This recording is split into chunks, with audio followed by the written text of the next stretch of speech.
J'espère que vous allez bien. Petit update au lundi 2 mars. Pour la situation actuelle, aujourd'hui, tout va pour le mieux. Pas de bruit inhabituel, on va dire, ne serait-ce que des avions de chasse qui volent au-dessus de notre tête. Et ça, c'est normal en réalité.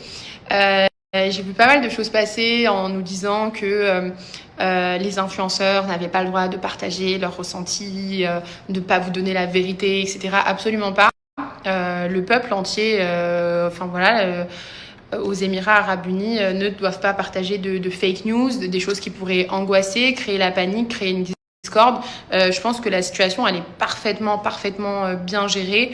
Les choses sont en train de se calmer. Bien entendu, on n'est pas à l'abri de quoi que ce soit. Mais jusque-là, les gens sont disciplinés, il n'y a pas de soucis, il n'y a pas de problème. Enfin voilà quoi, franchement je trouve que la situation est parfaitement gérée. Donc voilà, c'est moins angoissant que les premiers jours. C'est vrai que le premier jour c'est très angoissant.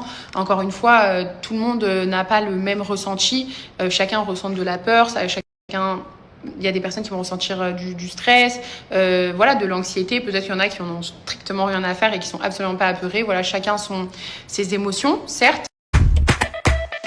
Mais je pense que c'est important aussi, nous, en tant qu'influenceuses, de ne pas créer de la panique, surtout qu'on a des familles ici aux Émirats qui vivent. Imaginez qu'on fasse des stories très paniquées, ça fait paniquer aussi les autres familles. Donc c'est ce que ne veulent pas les Émirats Arabes Unis. C'est absolument pas pour nous faire taire ou cacher quelque chose. Les gens pensent toujours que quand il y a peu d'informations, il y a quelque chose à cacher. Absolument pas. C'est quand il y a trop d'informations qu'il y a quelque chose à cacher.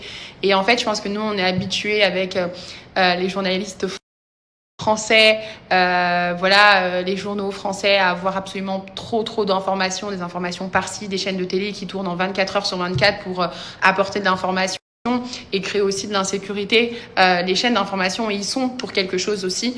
Donc ce n'est pas le cas ici, ce n'est pas comme ça qu'ils fonctionnent. Donc il faut aussi accepter que ils fonctionnent de cette manière.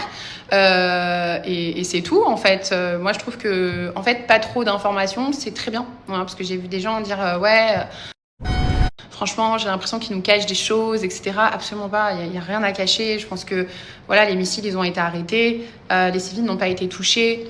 Enfin voilà, si quand ils ont voulu nous informer qu'il y avait vraiment quelque chose où on devait vraiment se protéger, il y a eu des grosses notifications sur nos téléphones. Donc jusque-là, je pense que voilà, ils ont fait leur travail et ils n'ont pas plus nous informer que ça. Bien ordonnés, ils vivent leur petite vie et on attend sagement, patiemment que rien ne nous arrive, que tout le monde soit en sécurité, que tout le monde soit OK. Et je trouve que vraiment les choses sont très bien gérées. Donc